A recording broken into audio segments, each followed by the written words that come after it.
Assalamualaikum warahmatullahi wabarakatuh. Halo semuanya, jumpa lagi dengan saya Chow Sing Sing, kurator dari podcast Horror Night Story. Halo, apa kabar semuanya? Semoga kalian sehat semua ya.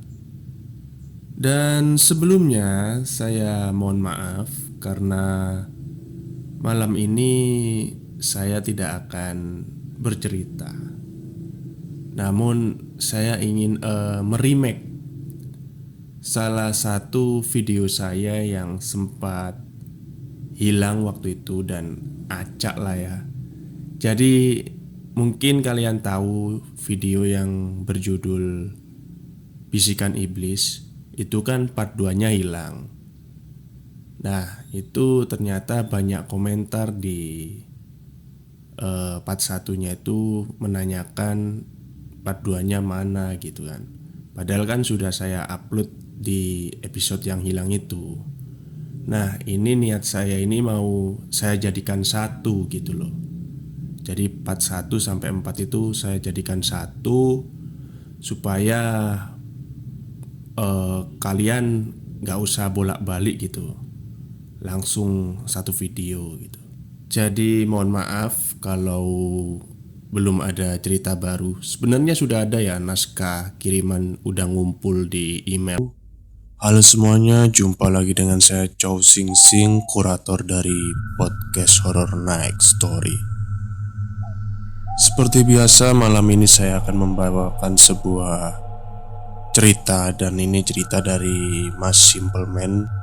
Lebih tepatnya sih temannya ya, teman waktu SMP, temannya Mas Simpleman ini.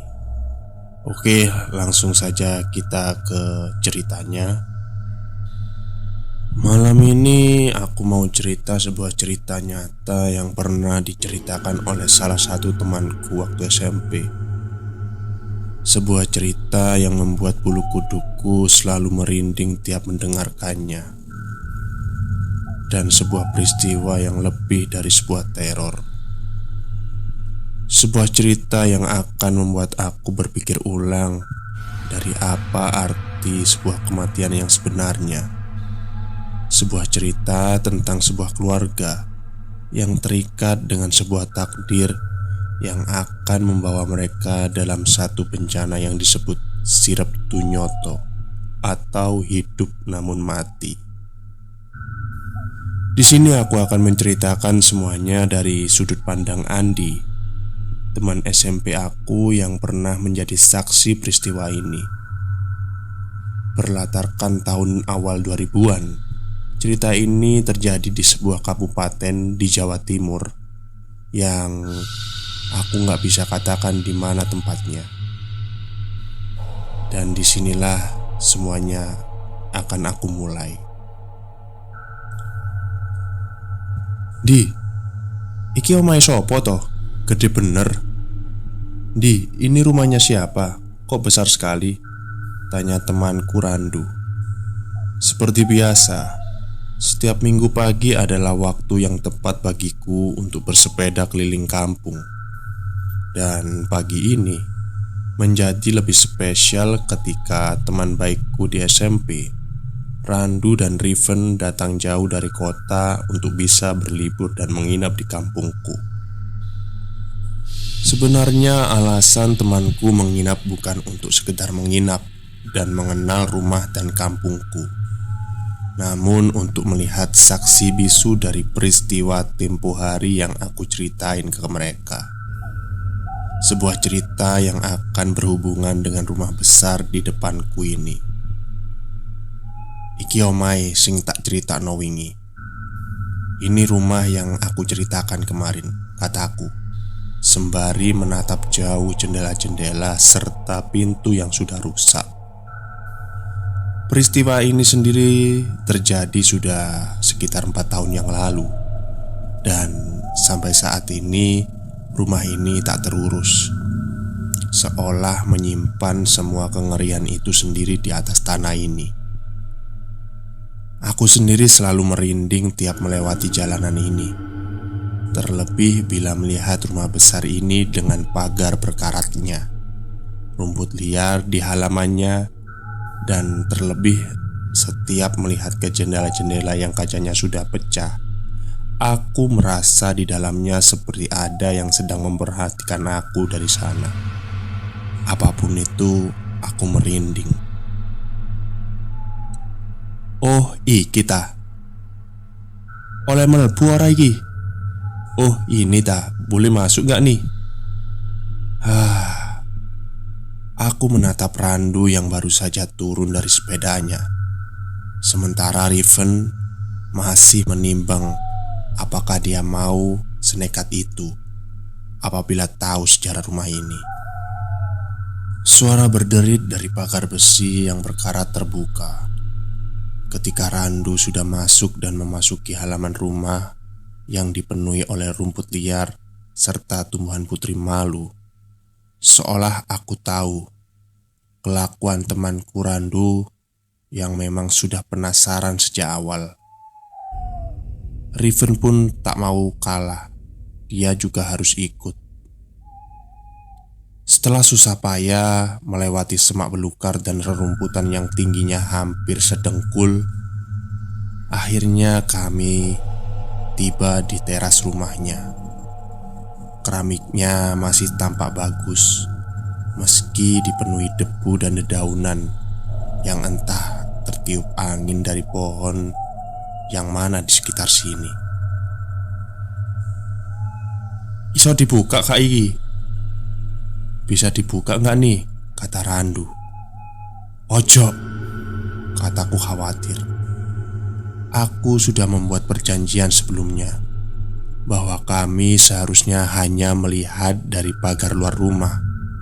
Namun realitanya malah kita masuk sampai teras. Dasar Randu kebangetan. Dia malah memutari rumah dan bergerak pergi ke pintu belakang. Mau tak mau, aku dan Rivet mengikutinya. Di samping rumah ada tanah lapang yang juga dipenuhi oleh rerumputan liar. Banyak pohon di sana, mulai dari mangga hingga rambutan. Di balik langkah kaki kami, aku terpaku menatap jendela-jendela yang berjejer di sisi rumah, berharap aku tidak mendapatkan pemandangan yang aku tidak inginkan. Syukurlah kami sampai di pintu belakang dengan pemandangan yang gak kalah tak karuan dari teras depan. Bau amis dan pesing tercium di sana-sini.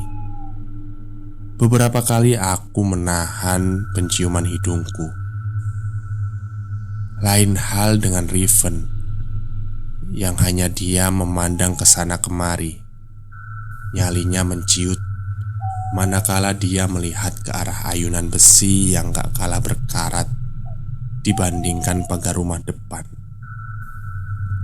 Iku ta ayunan sing mok ceritake. Itu ta ayunan yang kamu ceritakan itu. Randu pun menatap ayunan itu. Kami bertiga tampak tegang karena aku pernah mendengar bahwa setiap malam hari ayunan itu selalu berayun sendiri, meninggalkan suara berdencit dari besi yang sudah lama tidak dilumasi. Namun hari ini tampaknya semua baik-baik saja. Toh itu hanya cerita dari warga kampung. Randu yang pertama mencoba membuka pintu. Sesaat aku dibuat mengangah karena pintu belakang tampak terbuka lebar di depan kami. Isok dibuka loh. Bisa dibuka loh, kata Randu yang entah begitu antusiasnya. Mlebu yuk. Aku berpikir mungkin benar kata beberapa pemuda kampung ini. Banyak yang bilang semenjak kosong, rumah ini digunakan untuk anak-anak nakal menenggak minuman keras. Namun gak sedikit dari sana sini muncul cerita-cerita bahwa terkadang ada penghuni tak kasat mata yang tinggal di rumah ini. Aku terdiam lama sampai Randu menarik tanganku sementara Riven mulai berjalan mengikutiku. Dari rumah kebanyakan, mungkin karena sudah lama tidak berpenghuni, pikirku hal pertama yang aku rasakan saat melihat bagian dalam rumah adalah dingin. Hawanya benar-benar berbeda. Randu yang memimpin. Aku melihat tembok kiri kanan penuh dengan coretan vandalisme. Kadang aku miris melihatnya. Namun, bila aku lihat lagi, coretan-coretan itu aku rasa berhubungan dengan cerita masa lalu rumah ini. Terlebih saat aku tertuju pada sebuah kalimat yang membekukan tubuhku. Tulisan itu dicoret dengan cat warna merah besar. Sebuah tulisan yang akan membuat siapapun yang masuk tertuju membacanya. Keluarga iblis. Gelap, pesing, dan dingin. Semuanya begitu terasa. Terlebih saat kita masuk lebih dalam lagi ke rumah itu.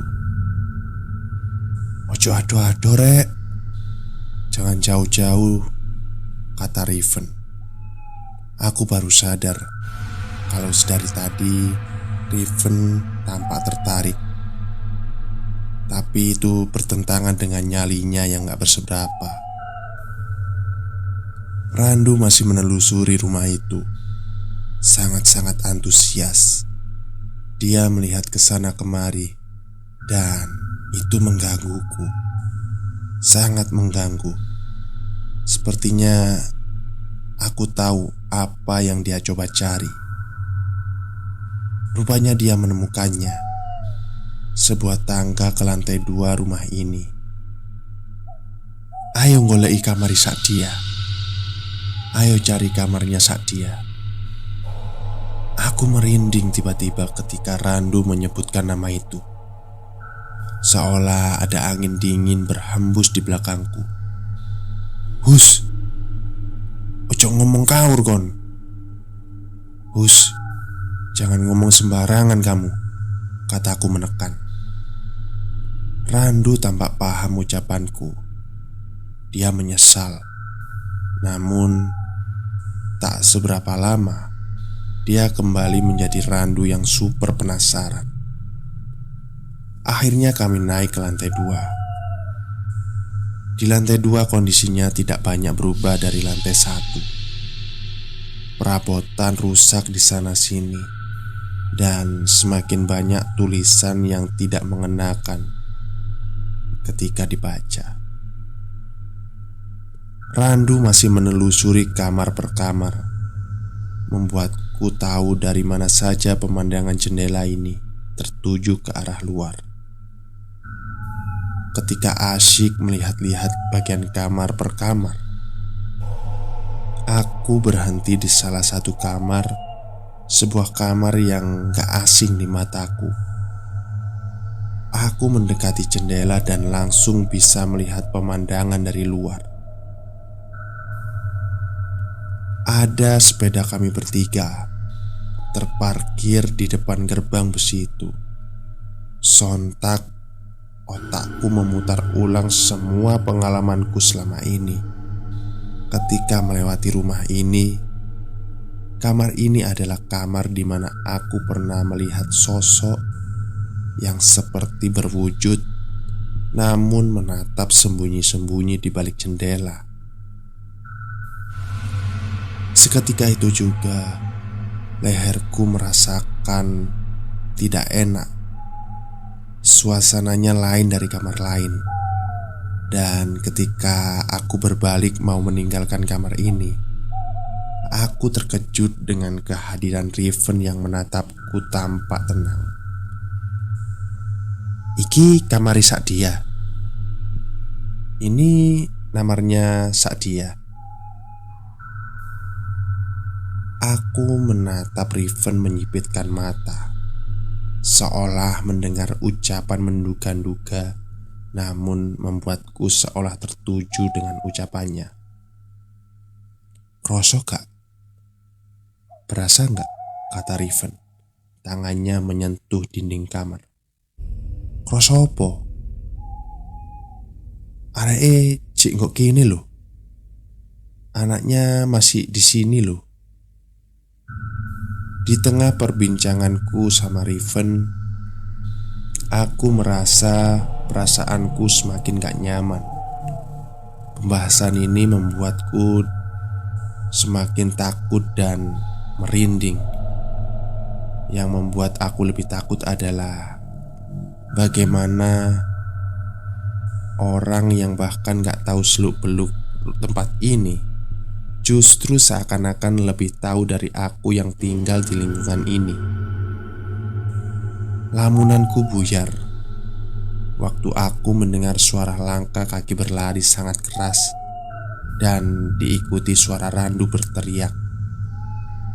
Sontak aku ikut lari dan mencari tahu apa yang terjadi.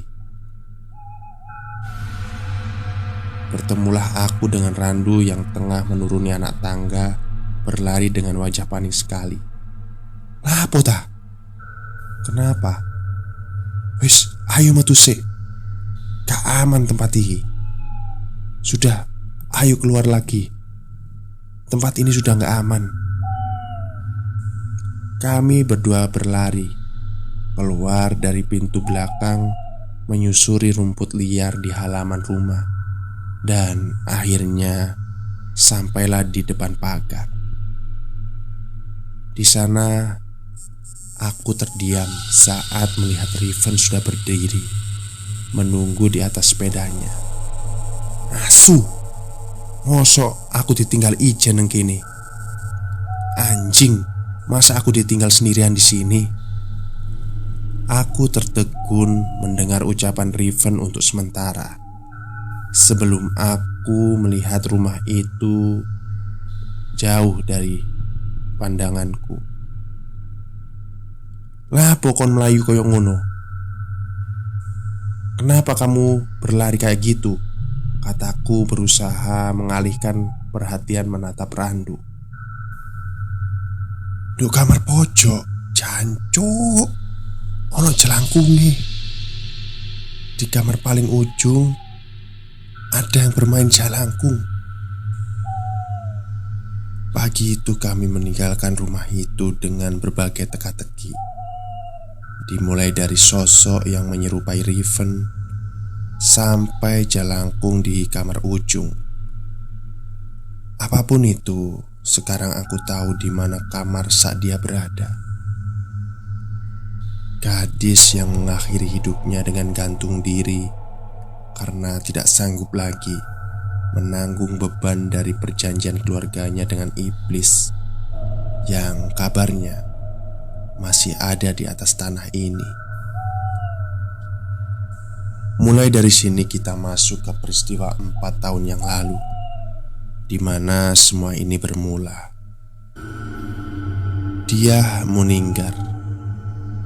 Nama itu tidak akan pernah dilupakan di kampung ini. Bukan karena dia seorang yang berprestasi, melainkan karena kematiannya yang dianggap ganjil oleh warga.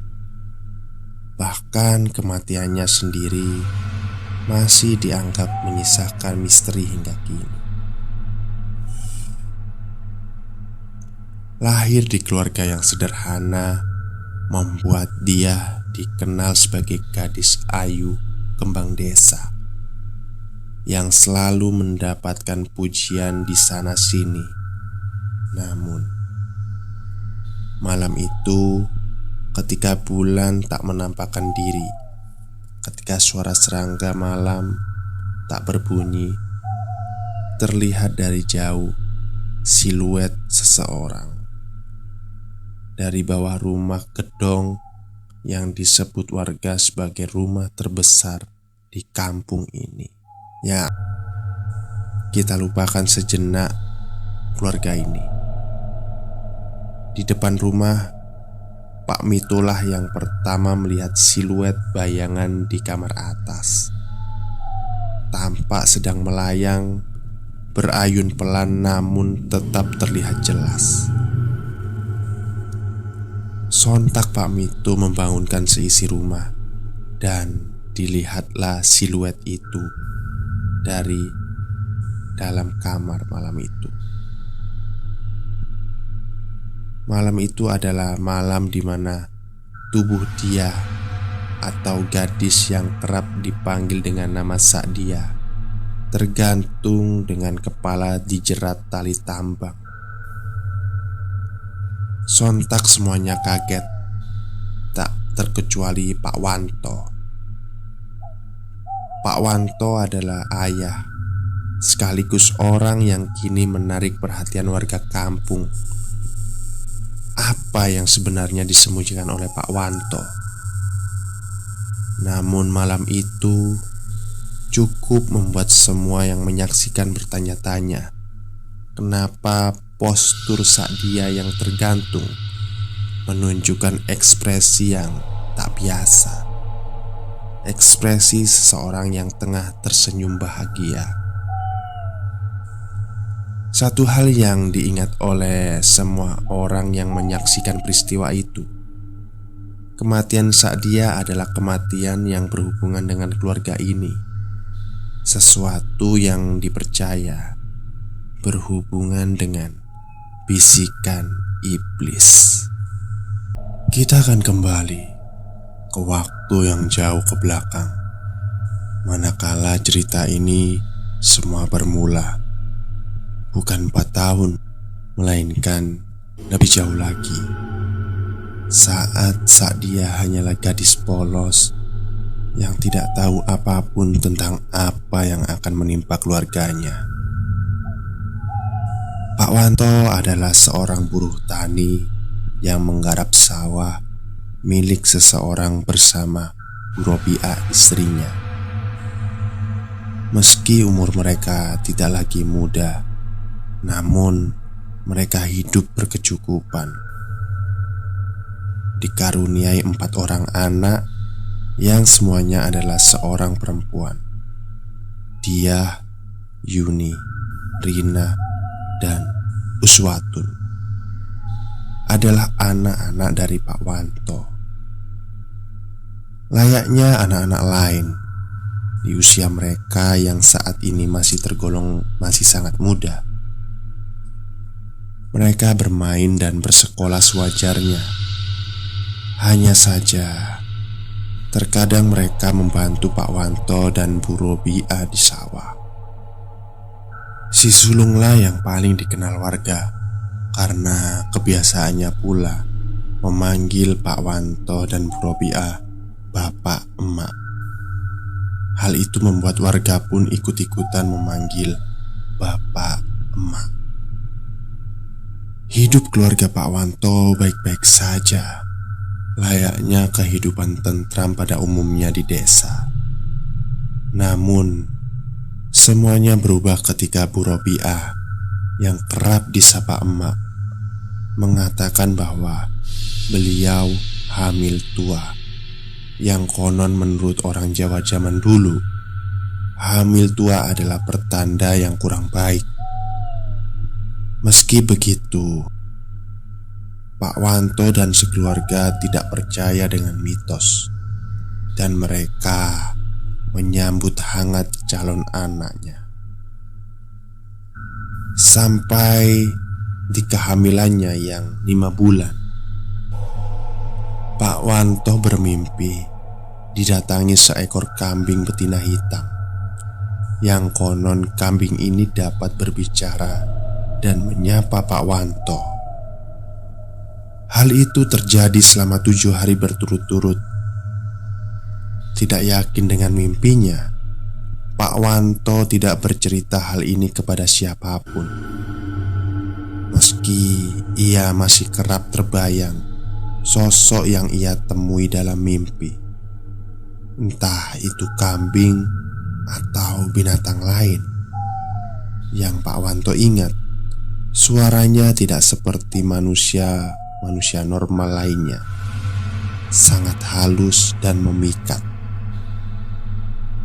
Di malam kedua, mimpi itu kembali, dan kali ini ada yang berbeda dari mimpi sebelumnya.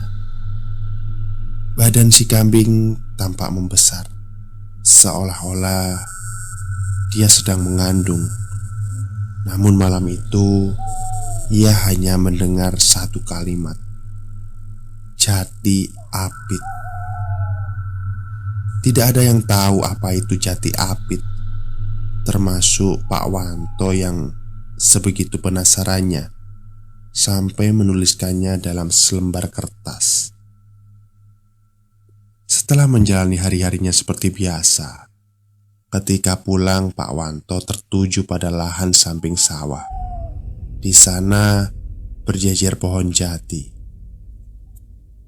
Entah apa yang membuat Pak Wanto yang tiba-tiba penasaran dan mendekati lahan itu. Rupanya ia mengerti maksud kalimat itu. Jati Apit merujuk pada pohon jati. Maka dilihat-lihatlah sore itu. Pak Wanto berkeliling lahan jati sampai ia melihatnya.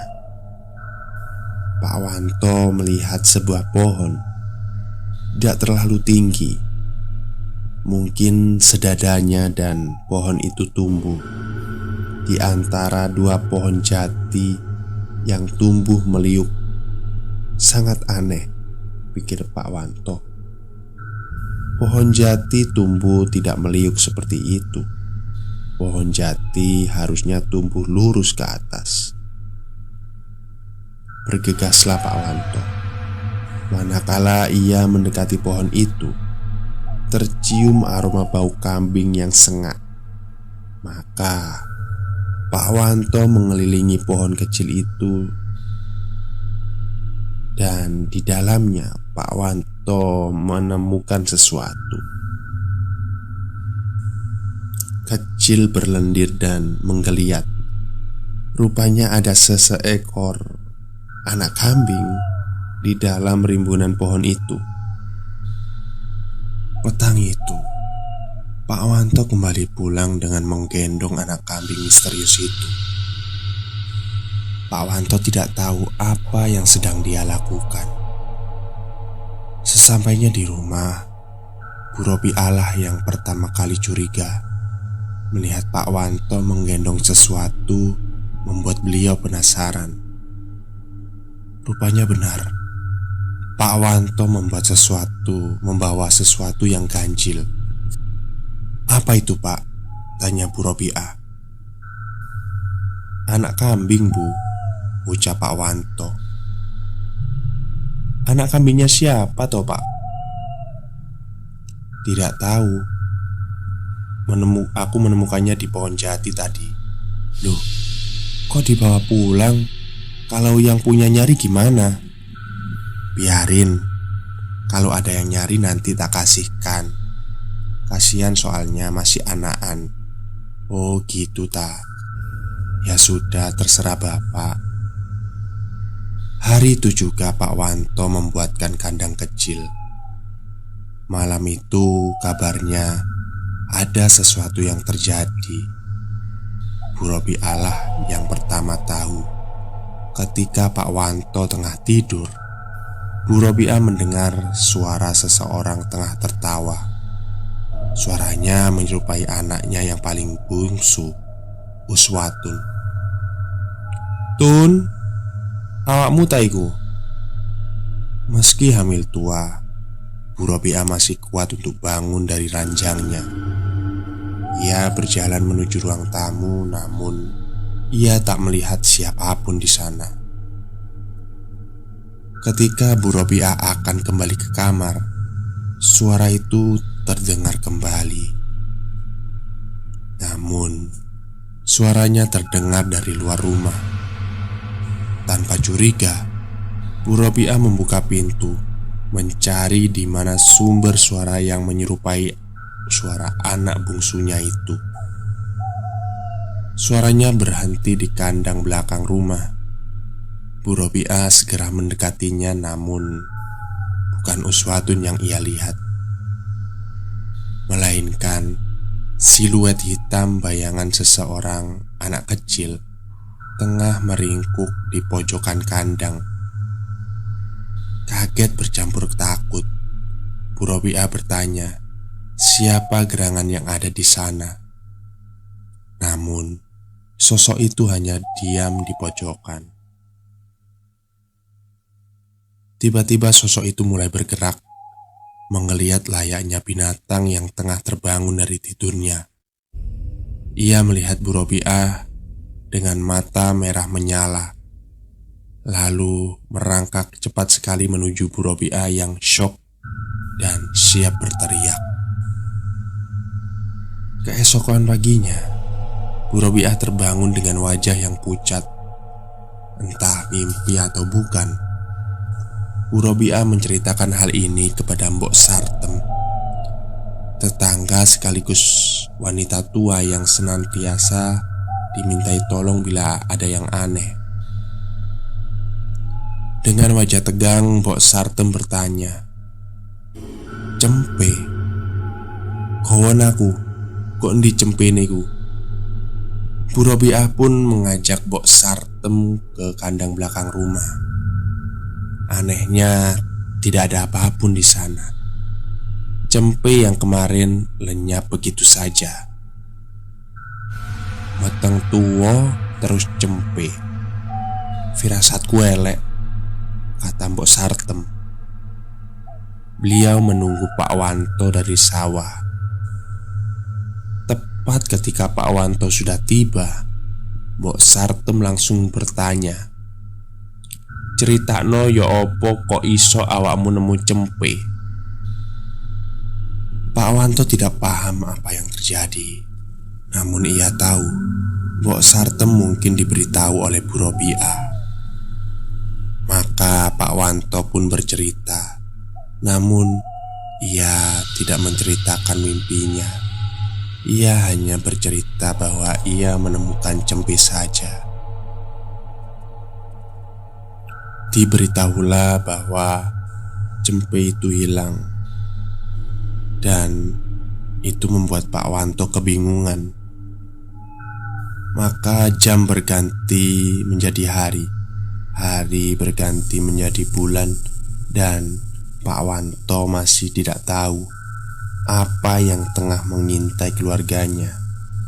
Sampai tibalah masa persalinan Ibu Robiah yang dibantu oleh Mbok Sartem dan Safi. Safi adalah dukun beranak di kampung itu. Ada hal yang Safi ceritakan sebelum dia masuk ke rumah Pak Wanto. Di sepanjang jalan, ia mendengar suara kambing mengembik. Anehnya, dia tidak melihat satu ekor pun kambing. Hal itu membuat Safi merinding. Singkat cerita, Safi sudah mempersiapkan semua untuk lahiran anak kelima Pak Wanto, dibantu oleh Mbok Sartem. Bu Robiah sudah terbaring tepat ketika baju Bu Robiah diangkat oleh Mbak Safi. Maka saat itulah Mbak Safi tidak bisa bicara banyak. Perut Bu Robiah menghitam, sangat hitam, dan itu ganjil. Bahkan menurut Safi, ini kali pertama ia melihat hal seperti ini. Namun, bukan pertama kalinya ia mendengar hal ini. Dulu Safi pernah diceritakan oleh buyutnya. Salah satu hal mengerikan yang terjadi adalah ketika melihat wungku ireng. Apa itu wungku ireng? Wungku ireng adalah perut yang konon disetubuhi oleh jin yang sudah bukan jin lagi, melainkan iblis jahanam yang menyusupkan anaknya di roh bayi yang akan lahir. Tidak hanya Safi, Mbok Sartem juga bisa melihatnya. Mereka menatap Bu Robiah dalam diam. Namun tangan dan badan mereka bergemetar. Sebegitu hebatnya sampai wajah mereka berdua pucat pasi. Ini bukan pertanda buruk, melainkan petaka dari petaka yang paling ditakuti manusia. Mereka tahu apa yang akan terjadi selanjutnya, namun mereka tidak bisa menebak apa yang sedang dan akan menimpa mereka. Dosa apa yang diperbuat oleh keluarga Pak Wanto? Pak Wanto menunggu dengan cemas. Ia berharap akan mendapatkan seorang anak lelaki. Sudah 4 anak yang ia miliki, namun tidak satu pun dari mereka mendapatkan seseorang anak lelaki. Jadi, salahkah bila Pak Wanto berharap kali ini anaknya adalah lelaki? Kecemasan yang semakin memuncak membuat Pak Wanto melupakan 5 mimpi yang dahulu pernah ia alami. Salah satunya adalah ketika kambing hitam itu menjamin Pak Wanto akan hidup enak, masyhur dan kaya raya bila ia mau melakukan satu tugas kecil: menggorok cempe yang ia temukan, kemudian menguburkannya di halaman belakangan rumah. Anehnya, Pak Wanto tidak punya kuasa untuk menolak, dan ia melakukannya tanpa bertanya akibat perbuatannya. Karena ketika Pak Wanto melihat Mbok Sartem bertanya tentang cempe, ia tahu ada sesuatu yang tengah terjadi, namun tidak ia ketahui. Di mimpi terakhirnya, Pak Wanto tidak lagi melihat makhluk itu, melainkan ia melihat dirinya sendiri bertanduk dan menyerupai seekor kambing. Di tengah kegelisahannya, lamunan Pak Wanto buyar, manakala ketika ia terperanjat saat mendengar suara kambing mengembik sangat keras, sampai seisi rumah yang dipenuhi tetangga penasaran dengan kelahiran anak kelima Pak Wanto berkerumun. Di desa-desa Jawa Timur memang hal biasa ketika tetangga berkumpul untuk melihat dan menyaksikan persalinan sebuah keluarga, guna untuk menyemangati dan memberi selamat. Namun tidak pada hari itu. Semua orang tampak bingung, di mana seharusnya yang mereka dengar adalah tangisan bayi berubah menjadi suara kambing mengembek. Masih dalam suasana kebingungan karena mereka menatap ke satu titik di mana dibalut kain putih dengan darah merah segar yang membasahi ranjang, ada sesuatu yang hitam. Besarnya tidak lebih dari tangan menelungkup. Itu adalah bayi mungil. Hanya saja bentuknya tidak menyerupai manusia sedikit pun. Kulitnya berkeriput hitam dengan bola mata menonjol keluar, meski matanya terpejam, dan hidungnya pesek dengan bibir panjang setelinga. Di kepalanya ada tanduk kecil dan baunya sangat busuk. Pak Wanto masih tidak mengerti sampai Mbok Sartem mengatakan, "Anakmu sudah meninggal toh."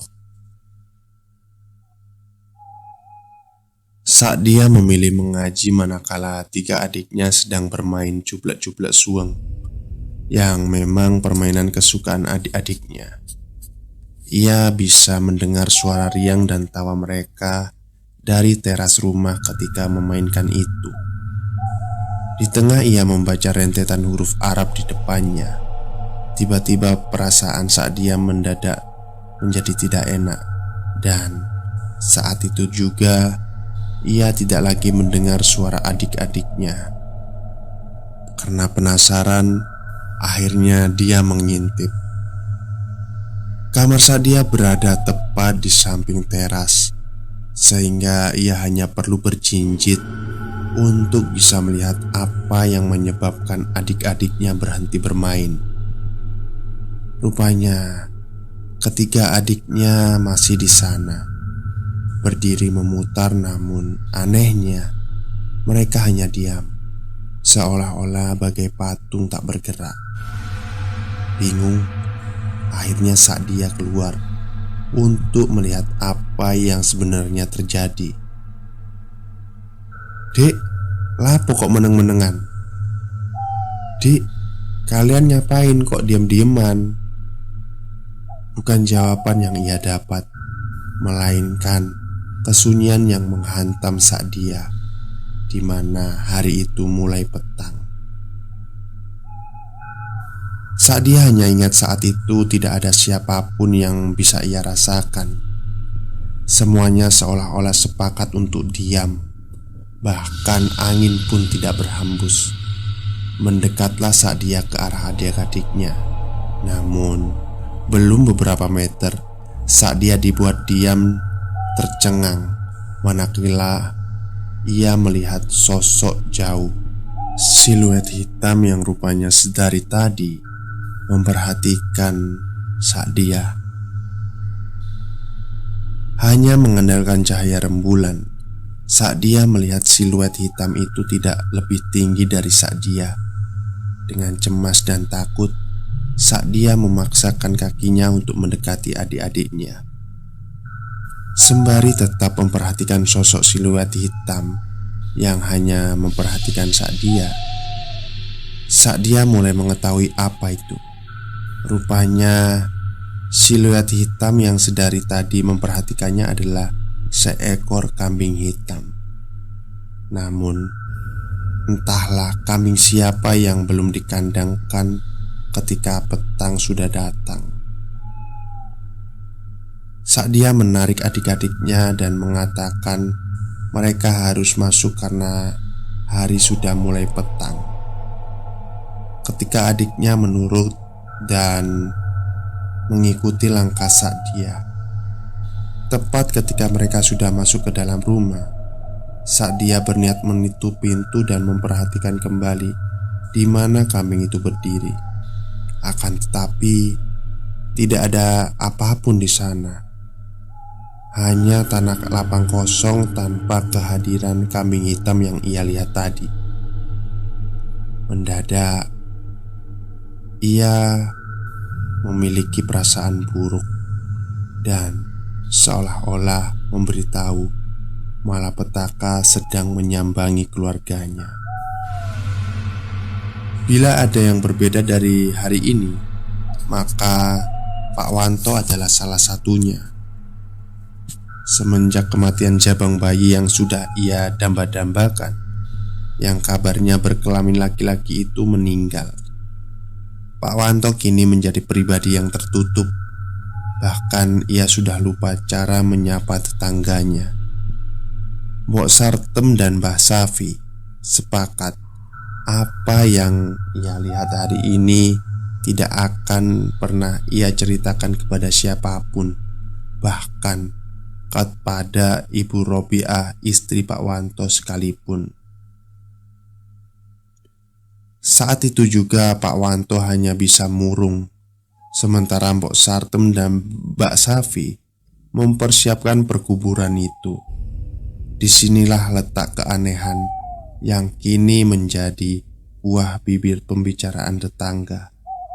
Hal itu adalah ketika jabang bayi itu digendong Mbok Sartem, kain yang digunakan menjadi hitam. Banyak warga yang kebingungan dan bertanya-tanya dalam hati mereka, kenapa kain yang digunakan untuk perkuburan bayi ini berwarna hitam legam, bukan putih bersih seperti mayat yang lainnya. Kejadian yang sebenarnya terjadi adalah ketika bayi itu dikafani oleh Mbah Safi. Tidak ada yang lebih tersentak dan kaget, karena saat kain putih dibalut pada tubuh kecil jabang bayi itu, tiba-tiba kain itu menghitam, seolah-olah ada hal-hal di luar nalar sedang bermain di sini. Tak henti-hentinya Mbah Safi istighfar. Sembari gemetar, ia memberanikan diri menggendongnya dan memberikannya kepada Mbah Sartem. Pak Wanto lebih banyak diam. Bahkan ketika si bayi sudah dikuburkan, ia masih diam. Seakan-akan ia tahu apakah ada hubungannya dengan cempe itu. Malam harinya, Pak Wanto kembali bermimpi untuk kesekian kalinya. Namun, di mimpinya yang ini, Pak Wanto terjebak di sebuah tempat lapang yang diselimuti kegelapan total. Tidak ada apapun di sana sampai terdengar suara mengembek. Maka ditataplah seekor kambing di hadapannya. Di hadapan kambing itu ada jabang bayi kecil. Kulitnya masih kemerahan dan Pak Wanto menatapnya bingung. "Iki anakmu," kata kambing itu. Dengan perasaan gugup, Pak Wanto mengangkat tubuh kecil itu. Suara tangis mengoek dari jabang bayi itu dan membuat Pak Wanto luluh. Lalu perlahan jabang bayi kecil itu mulai berubah. Kulitnya yang kemerahan menjadi hitam dengan bola mata menggelembung. Bibirnya yang kecil mungil membengkak sampai mewujudkan dirinya mirip dengan cempe yang ia gorok tempo hari. Kak, iki dudu anakku." "Woi menungso, opo awakmu roh sopo sing ngeraibno anakmu?" Pak Wanto bingung. Kambing itu terus berbicara dengan suara menggelegar. "Entenono meneh, yen meneh ono sing mati yo iku tuntut balasku gawe anakmu." Keesokan paginya Pak Wanto bekerja seperti biasanya.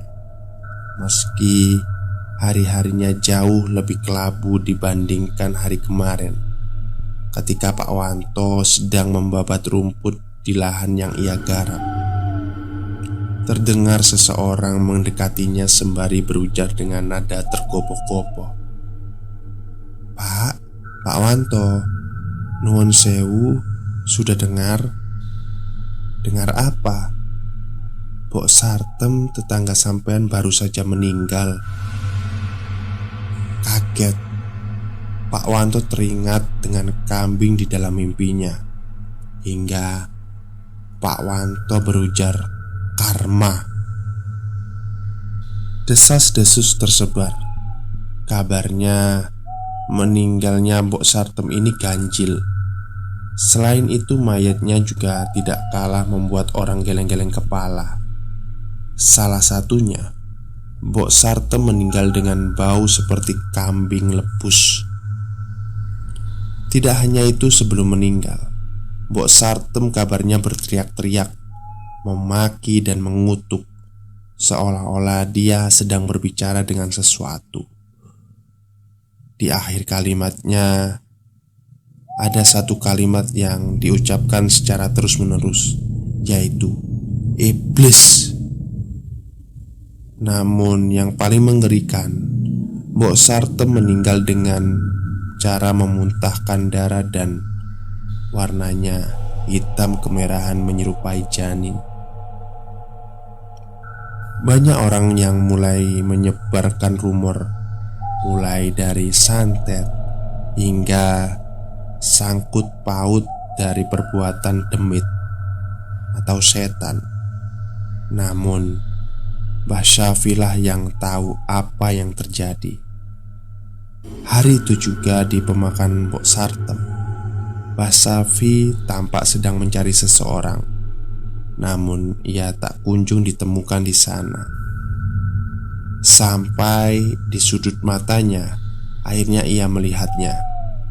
Pak Wanto berdiri jauh dari kuburan Mbok Sartem yang baru saja dikuburkan, mengamatinya dengan bibir tersungging, sebuah senyuman yang tidak sepantasnya terlihat dari seorang tetangga.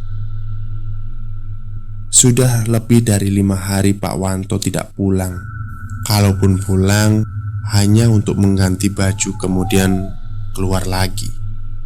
Meskipun Pak Wanto masih memberi nafkah berupa uang dan cukup banyak, namun Bu Robiah bingung dari mana uang itu bila Pak Wanto sudah tidak lagi bekerja menggarap sawah.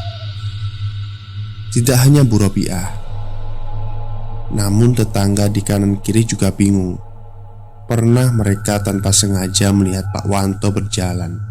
Anehnya ketika disapa, Pak Wanto seperti tidak mendengar dan melanjutkan perjalanannya, seolah-olah ia sengaja tidak menggubris niat baik tetangganya. Puncak keanehan yang disaksikan warga adalah ketika Pak Wanto selalu berjalan dengan pose menggendong anak kecil, seolah-olah di tangannya ia sedang menggendong entah apa itu. Warga mulai curiga Pak Wanto menjadi gila. Meski begitu, tidak ada yang berani menegur ataupun sekedar bertanya apa yang terjadi pada Pak Wanto. Karena bagaimanapun juga, Pak Wanto pernah menjadi seseorang yang dihormati dan dituakan di kampung ini. Saat dia pernah melihat suatu malam ketika ia berniat untuk tidur, namun pikiran-pikirannya masih memaksanya untuk terjaga. Tiba-tiba ia dibangunkan oleh suara pintu berderit dengan cepat saat dia berpura-pura untuk tidur. Disitulah ia melihat Pak Wanto, bapaknya, masuk dan berjalan melewatinya. Ia membangunkan salah satu adiknya, Uswatun, dengan nada suara berbisik, seolah-olah si bapak tidak mau anak-anaknya yang lain dengar. "Tun, tangi nak, melu bapak yuk, dilu ae." Di dalam keremangan kamar, saat dia melihat gelagat yang aneh dari si bapak. Seumur-umur ini adalah kali pertama bapak membangunkan anaknya di jam yang sudah selarut ini. Uswatun bangun meski ia masih mengantuk. Tanpa membuang waktu, dari bayangan di gubuk, saat dia melihat si bapak mengangkat Uswatun dan pergi meninggalkan kamar tanpa lupa menutup pintu kembali. Saat dia terbangun, mengintip dari jendela kamarnya, ia melihat si bapak pergi. Keesokan paginya, saat dia bangun dan hal pertama yang ia lakukan adalah mencari Uswatun yang rupanya sedang ada di pawon. Dia tampak lahap memakan seiris daging. Mereka saling menatap satu sama lain sebelum saat dia mendekatinya. "Mambengi awakmu nang ditun?" Uswatun tampak bingung. Ekspresinya menunjukkan ekspresi ketidaktahuan apapun. "Neng di toh mbak, Atun tak kemana-mana." Aneh, namun saat dia yakin, ia melihat dengan mata kepala sendiri. Dan bagaimana bisa Atun mengatakan hal sebaliknya? Meski penasaran, namun saat dia tidak bisa mendapatkan jawaban apapun dari Uswatun. Sekeras apapun, ia memaksanya berbicara, karena Atun hanya mengatakan ia tidak kemana-mana. Si bapak sendiri masih jarang pulang. Sekalipun pulang, paling hanya untuk mengganti bajunya saja. Di malam yang entah keberapa, di mana saat dia kembali memergoki si bapak membawa Uswatun pergi, saat dia nekat untuk mengikuti. Meski diliputi perasaan was-was dan ketakutan yang menjadi-jadi, saat dia berjalan jauh di belakang, mereka menuju sebuah jalan yang saat dia tahu itu adalah kebun jati. Apa yang dilakukan bapak dan Uswatun di tengah malam seperti ini? Terlebih di sebuah kebun jati yang Sa'dia tahu adalah salah satu tempat yang jarang didatangi oleh siapapun. Dinginnya malam tak menghentikan rasa penasaran Sa'dia, sampai ia melihat Uswatun di depan sebuah pohon rimbun. Pohonnya sendiri tidak lebih tinggi dari dirinya, namun di depan pohon itu ada luyak berisi bunga dan sesajen, lengkap dengan jarum dupa di atasnya. Uswatun kemudian melahap isi luyak itu dengan tangan kosong. Si bapak hanya duduk menyaksikan anak bungsunya melahap habis apa yang ada di depannya, termasuk bebungaan dan kopi hitam itu. Jantung Sa'dia berdegup kencang, tidak karuan, sebelum terdengar suara mengembik di belakangnya. Sa'dia terdiam kaku lalu jatuh pingsan. Banyak diam, Uswatun tampak sedang bermain dengan dua kakaknya, Yuni dan Rina. Seperti biasa, seperti tidak ada yang terjadi pada dirinya. Namun semenjak itu hanya Uswatun yang memandang Sa'dia dengan tatapan penuh kebencian. Selebihnya ia tahu Uswatun bukan lagi seperti adik bungsunya. Mbak, seseorang menggoyang tubuh Sa'dia sebelum ia menyadari siapa yang membangunkan dirinya. Ia melihat Rina dengan wajah yang panik. "Onopo, Rin?" tanya Sa'dia ikut panik. "Atun gak ada di tempatnya." Sa'dia melirik tempat di mana Atun biasanya tidur. Kosong.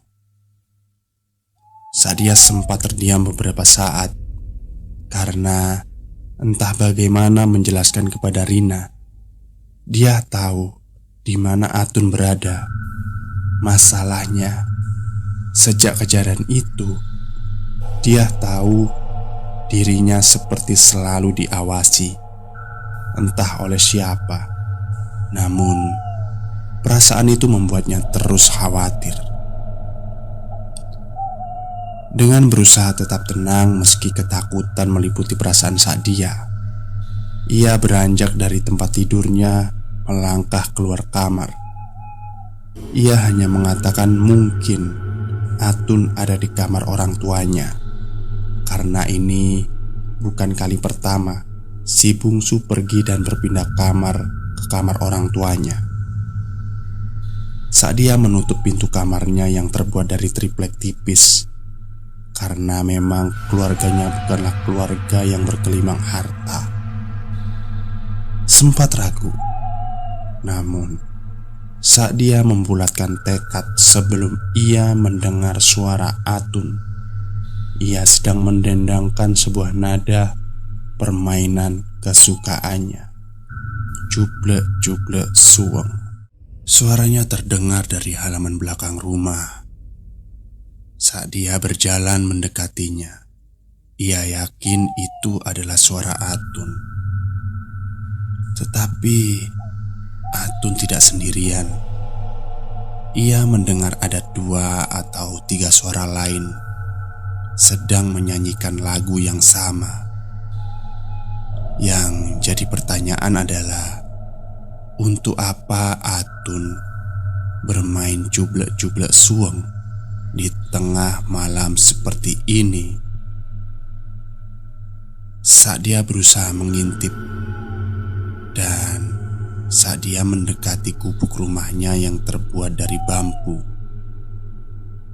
Di sela-sela lubang itu ia mendekatkan wajahnya, melihat dengan seksama. Namun tepat ketika Sa'dia melihat figur Atun yang tengah duduk bersila, nyanyian mereka berhenti. berganti dengan kesunyian. Kesunyian itu membuat suasana saat itu begitu mencekam, seolah-olah mereka tahu seseorang sedang mengamatinya. Di tengah pikirannya tentang mereka, saat dia melihat Atun, kepalanya menoleh tepat di mana saat dia berdiri menatapnya. Saat dia rasanya seperti kaget, jantung saat dia rasanya seperti mau copot. Belum berhenti sempat di sana, saat dia seperti ingin lari saja dan kembali di atas ranjangnya. Namun, semua ini membuat saat dia penasaran, berbuat nekat saat dia mengintip kembali adiknya itu. Namun yang ia dapat, tepat di lubang itu mata mereka saling bertemu. Atun tahu saat dia melihatnya. "Mbak," kata Atun. Ia memanggil nama Sa'dia. "Ayo main." Karena seperti tertangkap basah, maka Sa'dia melangkah keluar, membuka pintu belakang rumahnya, dan dilihatnya Atun mengamatinya dengan senyuman ganjil yang menakutkan. Sa'dia mengikuti langkah Atun, penasaran dengan suara siapa saja yang ia dengar tadi.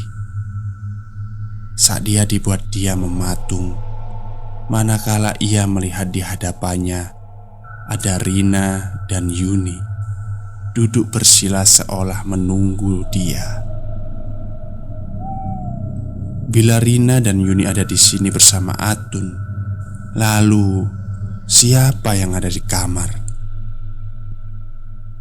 Meski puluhan pertanyaan muncul di dalam pikirannya, saat dia berusaha untuk tetap tenang dengan apa yang terjadi. Ia duduk bersila sama seperti yang lain, sampai ia mendengarkan Atun berkata, "Sing dadi Pak Empu sampean dulu ya, Mbak." Awalnya ragu, namun saat dia mengiyakan permintaan Atun, ia tahu akhir-akhir ini hubungan mereka seperti berjarak, dan saat dia tidak tahu apa alasannya. Jadi, bila menjadi Pak Empu bisa membuat Atun dekat lagi dengan dia, maka saat dia akan melakukannya. Apa semua tahu apa itu Pak Empu dalam permainan jublek-jublek suweng? Pak Empu akan menjadi penebak dalam permainan ini, karena sejatinya permainan ini adalah permainan untuk mencari batu yang akan disembunyikan di salah satu telapak pemain lainnya. Masalahnya, Pak Empu haruslah diwajibkan untuk berbaring telungkup, sementara pemain lainnya mulai menyanyikan lagunya, sekaligus membuat batu itu agar Pak Empu tidak tahu di mana batu itu berada. Maka saat dia mulai berbaring telungkup menghadap lantai, sementara tiga saudaranya mulai bernyanyi. Anehnya, ketika saat dia bertelungkup, ia merasa ada 4 pemain di antara mereka. Meski begitu, saat dia lebih takut tentang suara lain yang ia dengar, suara yang tidak pernah ia kenal. Sampai akhirnya ia mencium aromanya. Aroma kambing itu kembali di antara mereka. Ketika sampai di lirik "Sopong guyun delikake", maka saat dia mulai membuka matanya, menatap ketiga adiknya tanpa tahu di mana ia merasakan pemain keempat itu berada. Semua wajah adiknya mengisyaratkan ekspresi yang sama. pucat, dan begitu datar. Tidak seperti adik-adiknya selama ini. Kemudian Sadia menunjuk Atun. Ia memilih tangan kirinya. Maka Atun membuka tangannya, dan batu kerikil itu tidak ada di sana. Sekarang ia menunjuk Rina. Rina juga sama. Di atas telapak kanannya, batu itu tidak ditemukan. Maka Sadia harus kembali menjadi Pak Empo. Hal ini terus terjadi lebih dari 7 kali. Dan ketika Sadia mulai terpelungkup lagi, terdengar suara tertawa yang membuat Sadia tidak nyaman. Seolah-olah ketiga adiknya ini sedang mengerjainya. Mungkin saja batu itu memang tidak pernah ada bahkan sejak permainan dimulai. Sadia menunggu ketiga adiknya mulai menyanyikan liriknya. Namun mereka tak kunjung menyanyikannya. Sadia bingung. Akhirnya ia membuka matanya. Namun ia ingat ia adalah Pak Empu, dan tidak diizinkan baginya untuk membuka mata sampai nyanyian disenandungkan. Saat itu bisikan itu terdengar. Mati. Suaranya begitu dingin dan menusuk. Ia tahu itu bukan suara adiknya. Apakah itu suara pemain keempat yang sedari tadi ia rasakan? Angin dingin tiba-tiba berhembus saat dia terjebak dalam keheningan yang membuat ketakutan memenuhi isi kepalanya. Di tengah saat dia menunggu, terdengar suara familiar yang membuat saat dia tersentak. Lapo koneng gini? Saat dia melihat Ibu Robiah menatapnya dengan tatapan tajam. Tidak hanya Bu Robiah yang membuat saat dia kaget. Rupanya ketiga adiknya tidak ada di sana. Jadi sedari tadi berarti Sadia hanya sendirian di sini. Meski amarah Bu Robiah meluap-luap, Sadia hanya diam. Tak terfikirkan untuknya menceritakan semuanya. Dan ketika Sadia masuk ke kamar, ia melihat ketiga adiknya tertidur lelap, termasuk Atun yang sedari tadi nampaknya tidak pernah terbangun dari ranjangnya. Hanya saja aroma kambing itu belum juga hilang dari penciuman hidungnya. Sejak malam itu banyak kejadian yang terjadi, dan rumah Sadia suasananya sudah sangat berbeda. Namun ada satu hal yang Sadia ingat. Entah sejak kapan rumahnya jadi sering dilewati oleh seseorang yang dia kenal, Mbah Safi, dukun beranak itu. Kadangkala dia melewati rumahnya seperti sedang mengawasi. Tidak hanya itu, Atun adik bungsunya juga mulai aneh. Dia seringkali menjauhkan diri dari ketiga kakaknya. Tidak mau makan sampai sering terlihat menyendiri. Hal ini membuat Sadia curiga ada yang disembunyikan oleh Atun. Puncaknya adalah saat Atun muntah di kamar. Muntahnya sendiri bukan muntah sembarangan, melainkan muntah darah kehitaman. Darah yang sepertinya sudah lama mengendap dalam tubuh Atun. Ibu Robiah yang paling khawatir. Namun Pak Wanto tampak tidak peduli. Beliau masih sering pergi entah kemana dia berada. Sampai akhirnya perlahan-lahan penyakit misterius yang menyerang Atun berujung pada nyawanya. Ini terjadi tepat di malam hari. Atun berteriak seperti orang yang kerasukan. Sadia dan kedua adiknya hanya bisa melihat Atun yang mencakar-cakar badannya. Tidak hanya itu, ia juga menghantamkan kepalanya ke semua benda di sekelilingnya, membuat tetangga berkerumun datang.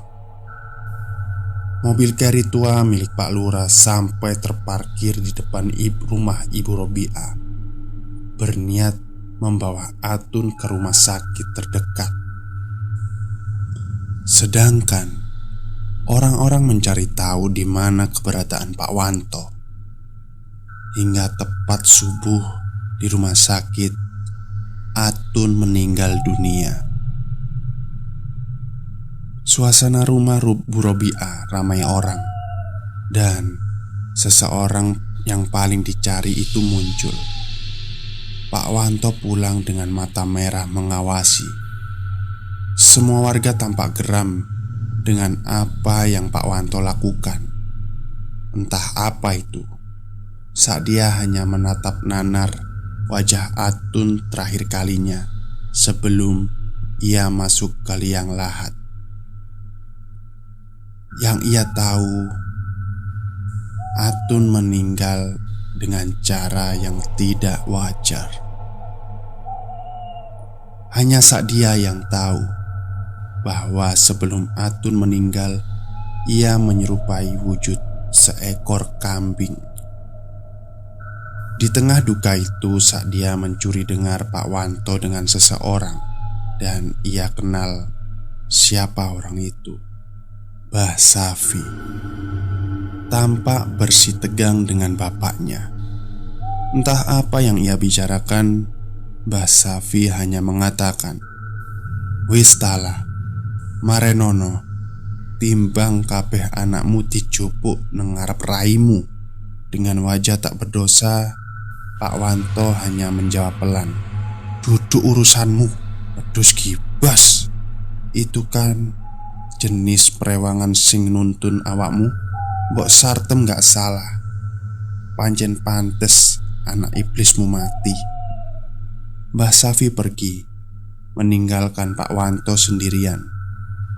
Kematian Atun banyak menimbulkan pertanyaan. Selain itu, banyak warga yang juga melihat gelagat aneh dari Pak Wanto.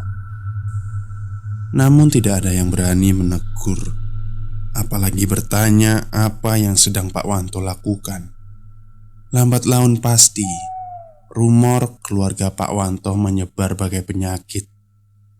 Namun satu hal yang diingat oleh teman aku, Pak Wanto yang dikenal sebagai warga bermata pencaharian sebagai buruh tani, tiba-tiba menjelma menjadi seseorang yang kaya raya. Tidak tahu dari mana sumber kekayaan itu. Sebegitu kayanya sampai ia mampu membeli tanah yang luas. Tanah yang ia beli adalah tanah di mana kebun jati itu berdiri. Dibangunlah rumah besar dengan 2 lantai, lengkap dengan semuanya. Sampai di sini masih tidak ada yang berani mempertanyakan dari mana sumber kekayaan itu. Mulai banyak orang yang membicarakan tentang pesugihan, bersekutu dengan setan, atau melakukan tindakan ilegal lainnya. Akan tetapi, tidak ada yang bisa membuktikan ucapan itu. Satu hal yang membuat warga semakin curiga, setiap hari di depan rumahnya terparkir mobil mewah dari berbagai merek. Mobil-mobil itu berjajar di depan rumah Pak Wanto, sampai-sampai seperti melihat pemandangan hajatan anak presiden. Dan tidak hanya itu juga, kampung ini menjadi ramai oleh wajah-wajah baru yang selalu berseliweran di depan rumah Pak Wanto. Di sini warga mulai resah dan mulai mencari tahu. Selidik demi selidik, rupanya entah sejak kapan Pak Wanto menjadi tabib yang dapat menyembuhkan berbagai penyakit dengan cara memindahkan penyakitnya ke tubuh binatang. Binatang itu adalah seekor kambing. Kambing ini khusus dan harus sesuai oleh ceritanya. Cerita yang dulu sempat bikin aku penasaran dan melihat langsung lokasinya. Ada hal yang menarik semenjak berita kehebatan Pak Wanto ini menyebar. Banyak keanehan yang membuat warga curiga. Salah satunya adalah tidak ada lagi yang pernah melihat Ibu Robiah, Yuni, dan Rina. Padahal kabarnya beliau ada di dalam rumah besar itu yang sekarang dijaga ketat. Hanya anak sulungnya saja yang sering keluar rumah itu. Itu pun tidak ada warga yang berani mendekat. Semuanya ini tidak lepas dari kejadian-kejadian mengerikan setiap kali bersinggungan dengan keluarga Pak Wanto. Kabarnya, barang siapa yang membenci keluarga ini, maka akan mendapatkan sial. Namun ada satu cerita yang pernah dengar atau sempat menyebar, di mana ada warga yang tidak sengaja melihat sesuatu ketika melewati rumah Pak Wanto di malam hari. Di jendelanya, ia melihat Ibu Robiah rambutnya panjang tergerai. Di wajahnya ia tampak memelas minta tolong. Terlepas asli atau tidaknya cerita itu, warga tetap merasa ngeri, seperti ada yang ganjil di rumah sebesar itu.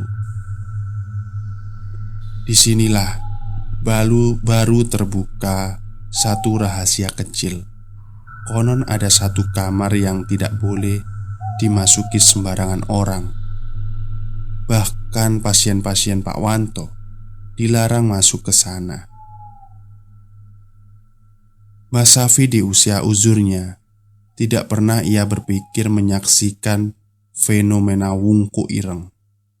Namun semenjak kejadian itu, berbulan-bulan ia tidak bisa lagi tidur nyenyak di setiap malamnya. Makhluk itu terus mendatangi mimpinya. Hari ini, pintu rumahnya diketuk oleh seseorang, yaitu Sa'dia. Awalnya ragu, namun ia melihat tatapan mata kosong yang membuat Mbak Safi akhirnya mempersilahkan masuk anak yang juga lahir dari buah kerja kerasnya dulu. "Ada apa, Nak? Gak biasanya kamu kesini." Sa'dia masih diam, menimbang maksud kedatangannya. "Bah," kata Sa'dia. Ia sudah bertekad membagi ketakutannya pada seseorang yang mungkin tahu langkah apa yang harus ia perbuat atas peristiwa yang menimpa keluarganya. "Mbah, ibu jadi gila, Mbah." Mbah Safi hanya diam, matanya menerawang jauh. "Adik-adikmu gimana?" Heran bercampur bingung. Sepertinya Mbah Safi sudah tahu apa yang terjadi di dalam rumahnya. Seharusnya tidak ada yang tahu apa yang sedang terjadi, mengingat bagaimana si bapak menutup semua akses peristiwa di dalam rumahnya. "Rina lumpuh, Mbah." Saat itulah wajah tua yang lelah itu akhirnya menangis. "Lumpuh bagaimana maksudmu?" Sa'dia mulai menceritakan semuanya. Dimulai ketika pertama mereka menginjakan kaki di atas tanah itu. Sa'dia tahu di mana rumah itu dibangun, apalagi bukan di atas tanah di mana Sa'dia menyaksikan adik bungsunya dulu, Atun. Malam itu masih teringat suara marah dan penuh kelakar ibunya agar Pak Wanto menyudahi apa yang sudah ia lakukan. Bukan tidak tahu, namun Bu Robiah sangat memahami apa yang sedang Pak Wanto lakukan, termasuk setiap malam kemana Pak Wanto berada. Apalagi bila bukan bersekutu dengan mereka. Rupanya bebauan amis yang awalnya Bu Robiah tidak tahu itu tercium dari aroma mulut Pak Wanto. Perlahan kejanggalan itu semakin terungkap manakala Ibu Robiah sampai harus berpuasa dan sholat malam yang konon membawanya untuk menyaksikan suaminya, Pak Wanto, tengah mengunyah cempe yang dahulu dikatakannya hilang. Ternyata terkubur di belakang rumahnya. Tidak hanya itu, di mimpi yang membuat Bu Robiah tidak bisa bersikap tenang itu, ia melihat Pak Wanto selalu membawa anak itu di punggungnya. Pose sedang menggendong anak itu adalah gambaran dari orang yang tengah memelihara iblis dalam hidupnya. Namun Pak Wanto memilih bungkam dan selanjutnya teror itu mulai membuat Bu Robiah kehilangan akalnya. Saat dia masih ingat bagaimana akhirnya ibunya mulai kehilangan akal sehatnya saat mulai menangis. Mbah Safi hanya mendengarkan, sementara saat dia seolah bingung apakah ia harus melanjutkan ceritanya. Sampai akhirnya kalimat itu terucap. Mari Rina, Yuni sing bakal nampani dosa bapakmu. Baru mari ngono awakmu nduk. Sadia adalah salah satu gadis primadona kampung ini. Namun tidak ada yang menyangka ia memiliki garis nasib yang sial. Meski begitu, ia tahu Mbah Safi masih menyembunyikan banyak hal. Namun entah apa yang disembunyikannya, sepertinya menyangkut misteri tentang bapaknya. Kula kudu yok nopo, Mbah? Ia menatap wanita tua yang tampak salah tingkah. Seperti dugaan Sadia, ada rahasia yang disembunyikannya. Maka Mbah Safi mengatakannya hari itu juga.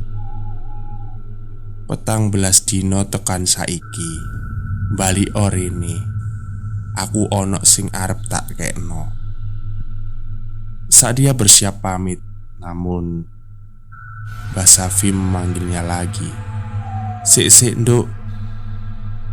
Mbah Safi masuk ke dalam kamarnya, kemudian keluar membawa 4 helai bunga kamboja. Ada firasat aneh ketika saat dia menerimanya. Gowon, Mbah gak iso teko ngelayat. Kaget yang dirasakan saat dia bertanya-tanya apa maksudnya. Namun Mbah Safi mengantarkan Sadia keluar lalu menutup pintu gubuknya rapat-rapat.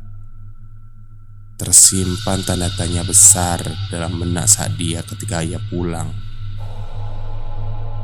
4 helai bunga kamboja, apalagi bila bukan bertanda kematian. Pertanyaan Sadia terjawab ketika di jalan ia bertemu dengan beberapa orang, mengamatinya dengan mimik wajah prihatin. Dan ketika saat dia sampai di depan rumahnya, ia melihatnya, bapaknya, Pak Wanto, sudah menunggunya dengan mata berapi-api. Tekan di kowe. Saat dia tidak menjawabnya, ia fokus melihat apa yang ada di belakang bapaknya. Di sana ada 2 jasad yang ditutupi dengan selendang. Ketika ia mendekat, adiknya Yuni memberitahunya, "Mak, ambek Rina kaono, Mbak." Detik itu, waktu seperti berhenti. Saat dia mematung, lalu berujar dengan nada penuh kebencian, "Pengikut iblis laknat!" Teriakannya membuat semua hadirin yang melayat diam. Tidak ada suara, hanya tatapan benci. Anehnya, Pak Wanto bersikap tenang. Ia membiarkan Sadia pergi, berlari menuju kamarnya. 14 hari, bukan waktu yang sebentar. Selama 14 hari itu juga, bapaknya tidak pernah mengizinkan pengajian atau apapun yang berhubungan dengan agama. Hal yang tentu menjadi perhatian warga kampung. Banyak dari mereka yang mulai curiga dengan ucapan Sa'dia. Benarkah Pak Wanto adalah pengikut iblis? Sore buta, Sa'dia pergi ke rumah Mbah Safi. Dan ketika Mbah Safi melihat Sa'dia, wajahnya penuh dengan teror. "Ayo nduk, melbu cepet." Ia menyuruh Sa'dia duduk. Sementara Mbah Safi masuk ke dalam kamarnya. Ia keluar dengan membawa kain putih. Dirobekkan kain itu, ia berikan ke tangan Sa'dia. Terjadi keheningan dalam beberapa waktu, sampai Sa'dia bertanya, "Opo iki Mbah?" "Rungokno nduk, rungokno. Aku bakal ngasih tahu opo sing terjadi ambek bapakmu kuwi." Sa'dia melihat bibir Mbah Safi gemetar. "Kafan? Iki ngono kain kafan." Jantung Sa'dia seperti mau copot. Pantas ia mencium bebauan busuk dari kain itu. "Kain kafan sinten niki Mbah?" "Kain kafane Mbok Sartem." "Mbah bongkar kuburane Mbok Sartem?" "Sik talando, rungokno dhisik. Sing garai Mbok Sartem mati ku yo bapakmu." Hari itu juga Sa'dia seperti disambar petir. "Polowijo," kata Mbah Safi. "Makhluk iki sing nggawa balak nang keluargamu. Saiki simpenan kain kafan iki nduk. Terus rungokke pesenku. Ojo turuni sore jam 12 yo." "Opo iku Polowijo Mbah?" Mbah Safi seperti tidak ingin melanjutkan percakapan ini. Ia menenggak kopi hitamnya lalu mulai bercerita. "Ceritane dawa nduk, tapi awakmu kudu eruh. Polowijo iku wedhus jelma menungso. Biyen ana wong sing lahirno anak gak normal. Awak menungso tapi ndasi wedhus. Ceritane jabang bayi iku dikubur nang kene desa iki. Tapi ra ono sing eru nggone pastine. Nek jare Mbok Sartem, bapakmu sing nemu kuburane jenenge Demit. Paling pinter mbujuki menungso. Bapakmu keblobok ambek Demit siji iki. Wis, saiki mulya, pesenku siji, ojo sampai ilang kain kafan iki." Seperti yang dikatakan Mbah Safi, Sa'dia tidak pernah lagi tidur di bawah jam 12. Ia sengaja mengikat kain itu di pergelangan tangannya, seolah-olah itu gelang penjaganya. Dan di malam yang entah keberapa, Sa'dia ingat ada satu kamar di dalam rumahnya yang tidak pernah ia masuki. Malam ini Pak Wanto pergi. Di luar tengah hujan lebat, hanya ada Sa'dia dan Yuni serta dua pembantunya. Dengan perasaan bimbang, Sa'dia pergi menuju ke kamar Pak Wanto. Kamar yang tidak pernah boleh dimasuki siapapun. Baru saja ia menutup pintu kamarnya, Sa'dia dikejutkan oleh Yuni. Yuni menatapnya dengan tatapan datar. Sebelum Sa'dia bertanya, kenapa Yuni masih terjaga di jam malam seperti ini. Tiba-tiba Yuni tertawa cekikikan, berlari meninggalkan Sa'dia dengan wajah kebingungan. Tanpa menghiraukan Yuni, Sa'dia tetap berjalan menuju kamar Pak Wanto. Tercium aroma wewangian yang biasa Pak Wanto gunakan.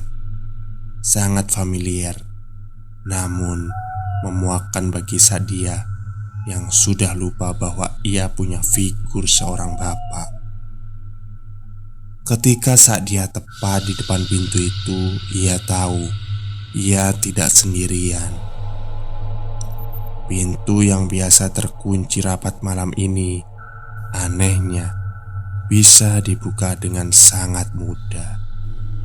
Maka Sa'dia melesat masuk, dan hal pertama yang Sa'dia lihat adalah temboknya ditutup dengan kain hijau zamrud.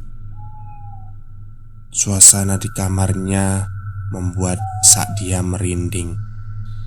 Ada rahasia di dalam sini. Tanpa membuang waktu, Sa'dia mengamati setiap detail kamar ini.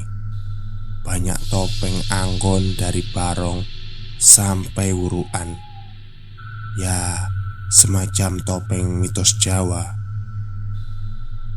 Banyak keris yang terpajang di atas meja, lengkap dengan kemenyan yang dibakar di atas bak tanah liat kecil. Namun, saat dia terfokus menatap satu titik, ada keranjang bayi yang diselimuti oleh sewek. Sewek itu semacam kain yang digunakan oleh ibu-ibu hamil gitu ya. Di atasnya ada payung khusus mayit, dan ketika saat dia mendekatinya, tiba-tiba badannya menjadi berat. Berat sekali, seperti ada yang naik di atas punggungnya.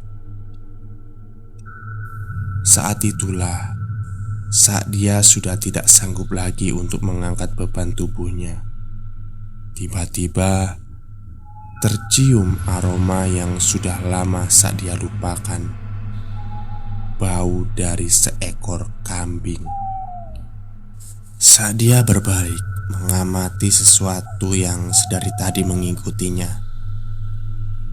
dan dia terkejut ketika melihat sosok jangkung dengan bulu hitam lebat, tangannya bengkor tak berjari, matanya merah menyala, dengan hidung melesak keluar. Pintu terbuka dan Pak Wanto berteriak dengan keras, "Ojo anakku sing barep." Suaranya bergetar marah, dan akhirnya saat dia jatuh pingsan.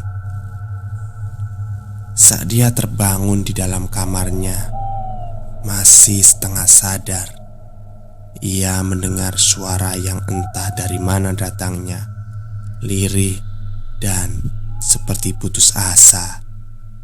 Sampai saat dia sadar bahwa di hadapannya berdiri pocong tepat di depan wajahnya.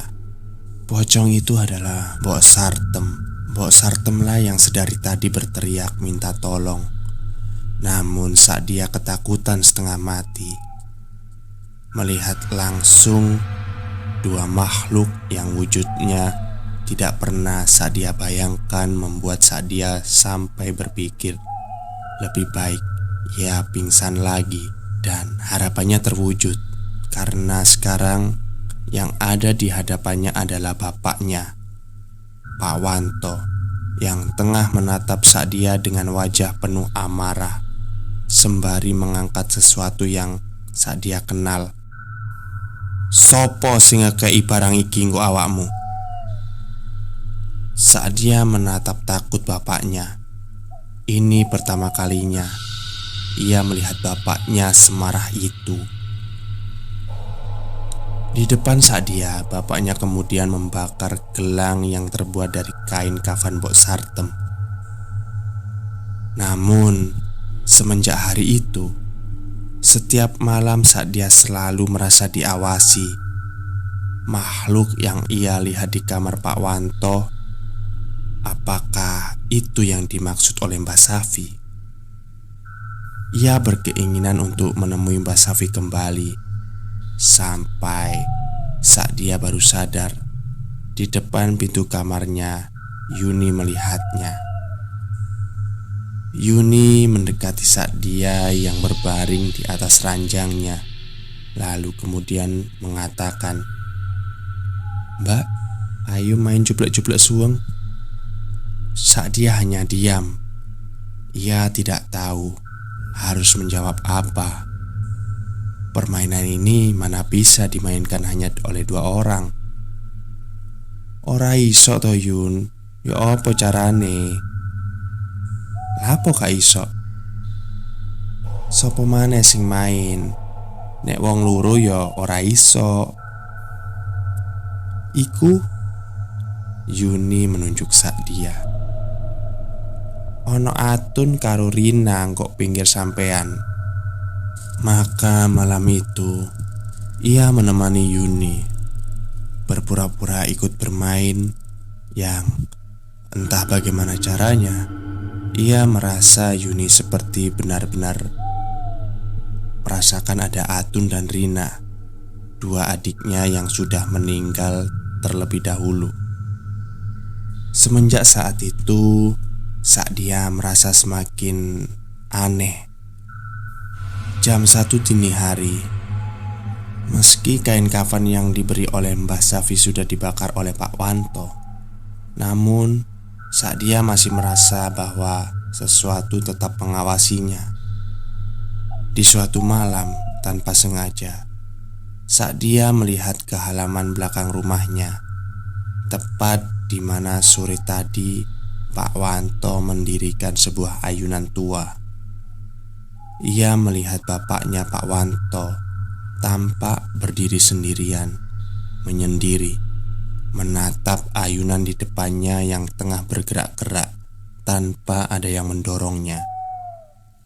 Penasaran, saat dia mendekat ke jendelanya, dilihatnya lebih jeli. Apakah matanya tidak salah melihat hal itu? Saat dia mengikuti naluri perasaannya, ia berjalan turun dan berharap bisa mendekat untuk mencari tahu apa yang bapaknya lakukan. Sampailah ia di dapur rumah, tempat di mana jarak antara dirinya dan Pak Wanto tidak begitu jauh. Di sana ia mendengarnya Pak Wanto tampak sedang berbincang. Yang jadi masalahnya, tidak ada siapapun di sana kecuali Pak Wanto dan ayunan yang bergerak dengan sendirinya. Sampai saat dia dikejutkan dengan suara yang familiar. "Atun mulai ya Mbak?" Saat dia kaget, dia melihat Yuni sudah berlari di belakangnya. "Atun," kata Sadia. "Nggih Mbak, niku ono ibu ambek Rina sisan ndek kono." Saat dia tidak mengerti apa yang terjadi di dalam keluarganya. Apakah hanya dirinya yang tidak bisa melihatnya sampai ia mengingatnya. "Yun," kata Sadia. "Nggih Mbak, kon tau ndelok gak menungso sing raine koyo wedhus, dukur wulune ireng, neng sirai ono sungune?" Yuni mengangguk. "Adik," ucap Yuni seraya menunjuk Sadia. Sadia terdiam, mencoba mencerna maksud perkataan Yuni, "adik." Sampai saat dia baru sadar Yuni tidak menunjuk dirinya, namun ia menunjuk sesuatu di belakangnya. Sosok yang saat dia bicarakan rupanya dari tadi berdiri di belakang Sadia. Terakhir kali yang saat dia ingat, dia merasakan sentakan yang kuat. Dirinya dicengkram lehernya dan dihantamkan ke lantai. Suara terakhir yang ia dengar adalah suara Pak Wanto yang berteriak marah dan mengatakan, "Ojo anak barapku, ojo!" Lalu semuanya menjadi gelap. Andi saat itu usianya belum genap 13 tahun saat kejadian ganjil itu terjadi di kampungnya. Kesehariannya hanya mendengar desas-desus yang semuanya sama, membicarakan sebuah keluarga yang konon bersekutu dengan iblis. Hal itu terjadi saat berita kematian Yuni. Warga mulai resah. Bahkan sebegitu resahnya, setiap malam di balai desa bapak-bapak atau kepala keluarga berkumpul guna mencari jalan keluar, di mana sempat tersebar bahwa iblis itu konon sering menampakkan diri dan menyebar teror. Warga memanggilnya dengan sebutan Polowijo. Semua tahu apa itu Polowijo, dan peristiwa ini bukan pertama kali terjadi di kampung ini. Polowijo atau yang berarti rupa kambing biasanya hidup di sebuah keluarga, namun kehadirannya biasanya mendatangkan kekayaan, kemasyhuran, tapi ada imbalan di balik itu semua. Nyawa anak-anak keluarga yang memelihara Polowijo lah yang menjadi imbalannya. Biasanya dimulai dengan anak termudanya hingga sampai anak tertua dari keluarga tersebut. Yang jadi masalah adalah setelah anak-anaknya habis, Polowijo tidak berhenti untuk mencari tumbal. Yang ia incar selanjutnya adalah anak termuda dari tetangga si pemelihara. Hal inilah yang membuat warga mulai membicarakan ini dengan serius. Sebelumnya, tidak ada yang percaya dengan berita bahwa Pak Wanto memelihara Polowijo. Namun, serentetan kejadian yang terjadi di mana anak-anak Pak Wanto yang meninggal secara tidak wajar membuat warga mulai yakin. Andi yang sebegitu tertarik dengan ini mencari tahu kematian Yuni, di mana sebelumnya ia sempat koma selama 7 hari. Kejadiannya sendiri masih simpang siur. Ada yang mengatakan Yuni terjatuh dari anak tangga, dan ada pula yang mengatakan Yuni terjatuh dari kamar mandi hingga saraf di kepalanya rusak. Namun satu hal yang Andi tahu adalah Yuni tidak pernah memejamkan matanya. Bahkan ketika ia meninggal, mayat Yuni tertidur di liang lahat dengan mata masih terbuka. Satu perubahan yang Andi rasakan adalah perubahan pada diri Sa'dia.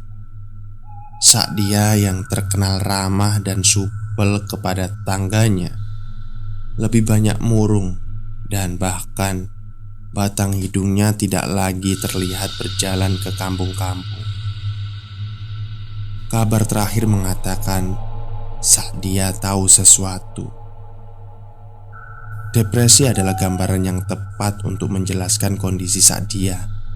Setidaknya itu yang Andi dengar dari percakapan ibu dan bapaknya. Di tengah masalah yang entah tiada berujung ini, Andi mendengar sebuah kabar mengejutkan. Apalagi bila kabar tentang meninggalnya seseorang. Dia meninggal, ditemukan tewas dengan kondisi tergantung di dalam kamar di rumah besar miliknya. Sontak berita itu tidak hanya menghebohkan warga kampung, namun membuat resah bahwa memang ada yang salah dengan keluarga Pak Wanto. Mengerikannya kisah ini adalah Pak Wanto sama sekali tidak menunjukkan ekspresi sedih. Bahkan ada yang pernah melihat Pak Wanto tampak tersenyum ketika melihat jasad anak yang seharusnya menjadi satu-satunya ia jaga, namun harus berakhir dengan kematian yang tragis. 4 kematian yang semuanya menyimpan teka-teki warga kampung, sehingga warga kampung berkeyakinan untuk mengusir Pak Wanto dari desa.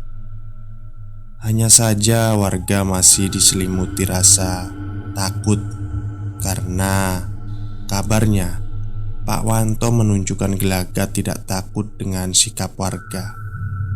Hal kejadian aneh mulai bermunculan. Salah satunya adalah konon setiap jam menunjukkan jam 12 malam, terkadang warga melihat seorang wanita melintas di jalanan kampung. Sosoknya menyerupai sosok yang familiar. Sa'dia, itulah sosok yang sering dilihat oleh warga. Yang menakutkan dari sosok yang menyerupai Sa'dia adalah cara berjalannya, yang seperti cara berjalan orang yang kewalahan menahan kepalanya, seolah-olah kepalanya akan jatuh sewaktu-waktu. Dan setiap didekati warga, sosok ini akan menghilang dan meninggalkan suara menangis. Setiap hari muncul cerita-cerita baru yang mengaku bahwa ia melihat Sa'dia berjalan di depan rumahnya. Terkadang Sa'dia berhenti di depan rumah seperti memperingatkan. Puncaknya adalah ketika di sebuah rumah di mana baru saja lahir bayi kecil, Sa'dia setiap malam datang ke sana. Sosok Sa'dia akan mengetuk pintu rumahnya, dan bila dilihat dari jendela, wajah Sa'dia akan terlihat di depan rumah berdiri sendirian di tengah kegelapan malam. Namun ketika pintu itu dibuka, sosok itu lenyap entah kemana. Hal ini membuat warga bersangkutan ketakutan. Basafila yang pertama memperingatkan agar senantiasa menjaga bayi kecil itu, karena kemunculan Sa'dia bisa menjadi sebuah pertanda yang kemungkinan sangat buruk. Di malam yang entah keberapa, ibu dari bayi kecil itu tidak bisa tidur akibat bayi kecilnya terus-terusan menangis. Si bapak sedang keluar dan tidak ada di rumah. Bayi itu menangis seolah-olah ada sesuatu yang mengganggunya, sampai terdengar ketukan. Ketukan itu membuat si ibu kebingungan. Tidaklah mungkin ada tamu malam-malam. Awalnya ia mengabaikan ketukan itu, namun semakin lama ketukan itu semakin keras. Diliputi rasa takut, si ibu melangkah ke pintu meninggalkan jabang bayi di dalam kamarnya. Ketika ia memeriksa siapa yang bertamu malam-malam begini, wajahnya diliputi syok luar biasa, karena yang bertamu adalah Sa'dia, atau siapapun yang menyerupai Sa'dia. Dia menatapnya dengan tatapan mata mendelik, kemudian menunjuk sesuatu, sebuah arah. Arah yang ditunjuk Sa'dia adalah kamar tempat si ibu meninggalkan bayinya.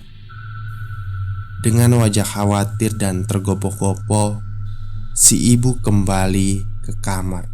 Namun yang ia dapati adalah sosok makhluk hitam besar tengah mencengkram jabang bayi dengan tangannya yang dipenuhi bulu hitam.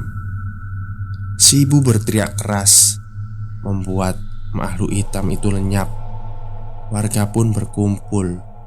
Suasana saat itu ramai.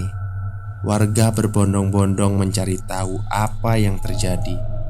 Namun, semuanya terjawab saat melihat ibu dari bayi yang baru lahir itu tengah menangis histeris di depan bayi kecilnya. Bayi kecilnya meninggal dengan kondisi kulit yang sangat pucat dan dingin. Warga yang melihat itu tidak habis pikir, sampai ada salah satu warga berseru, "Wanto sing mateni bayi iki." Teriakan itu disaut oleh warga lain, membuat gaduh suasana saat itu. Tanpa membuang waktu, warga yang marah berkerusuk menuju rumah Pak Wanto. Bersenjatakan sajam dan obor, warga berteriak riuh, meneriakan nyawa harus ditebus dengan nyawa. Sebegitu ramai saat itu, Andi yang menyaksikan kejadian itu sampai merinding melihat wajah marah warga. Di depan rumah Pak Wanto, warga menjebol pagar besi sembari berteriak-teriak meminta Pak Wanto keluar. Penjaga rumah Pak Wanto sampai menyingkir ngeri melihat banyaknya warga yang datang entah dengan tujuan apa. Namun, Pak Wanto tidak membantah sedikit pun ucapan dari warga itu. Sebaliknya, Pak Wanto malah menantang warga bahwa tidak ada yang bisa mereka lakukan. Ucapan itu membuat warga semakin gusar. Teriakan kemarahan terdengar di sana-sini. Andi menyaksikan kejadian itu, di mana Pak Wanto disabit oleh sebilah parang tepat di bahunya oleh seorang warga. Anehnya, parang yang seharusnya bisa mengoyak seonggok daging itu tampak tak berkutik di depan Pak Wanto. Malah, warga yang menyabitkan parang itu berteriak-teriak seolah sesuatu membuat lengannya menjadi bengkok. Ngeri sekali suasana saat itu. Warga pun semakin beringas, menghujani Pak Wanto dengan senjata yang mereka bawa. Namun, sia-sia. Tidak ada satupun senjata yang bisa melukai Pak Wanto. Pak Wanto semakin angkuh dan mencibir warga bahwa tidak ada satupun orang yang dapat melukainya dengan apapun yang mereka bawa. Bahkan sebegitu menantangnya Pak Wanto, sampai menceritakan bahwa ia adalah orang sakti di kampung ini. Namun keadaan berbalik ketika seseorang muncul dan berteriak, "Malbuon ndok omahe Wanto, obongen omahe, obongen kamare." Warga yang mendengar itu membabi buta melesat masuk dan membakar semuanya. Disinilah wajah Pak Wanto yang awalnya terlihat jumawa tiba-tiba terlihat panik. Ia melesat ikut masuk ke dalam rumah. Namun, warga sudah membabi buta membakar rumah itu. Andi menyaksikan semua itu di usianya yang saat itu masih muda. Dan hal itu membuatnya mengingat-ingat masa lalu. Kobaran api merah menyala, mulai terlihat di sana-sini. Disitulah Andi mendengar suara Pak Wanto berteriak-teriak saat warga menyeretnya lalu mengguyurnya dengan minyak tanah. Kobaran api membakar tubuh Pak Wanto. Teriakan memilukan itu disaksikan oleh warga yang ia ingat kemudian adalah seseorang menariknya dari tempat itu dan membawanya ke tempat yang jauh. Namun, satu hal yang tidak dapat ia lupakan adalah teriakan Pak Wanto.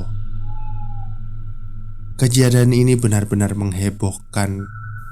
Kasus pembakaran ini sampai diliput oleh media lokal. Andi ingat betul, sebegitu hebohnya sampai menjadi headline Hanya saja headline yang ditulis diberi judul berbeda. Dukun cabul dibakar oleh warga.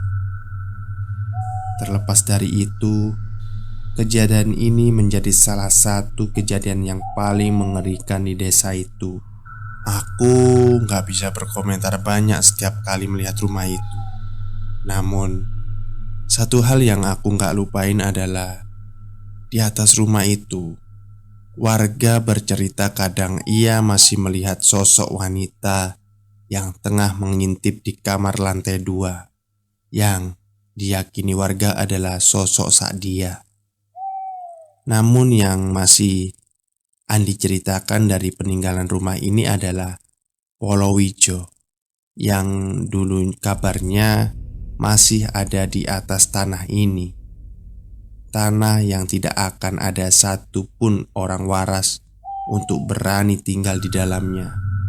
Jadi, terima kasih sudah mendengarkan part terakhir dari kisah Bisikan Iblis ya.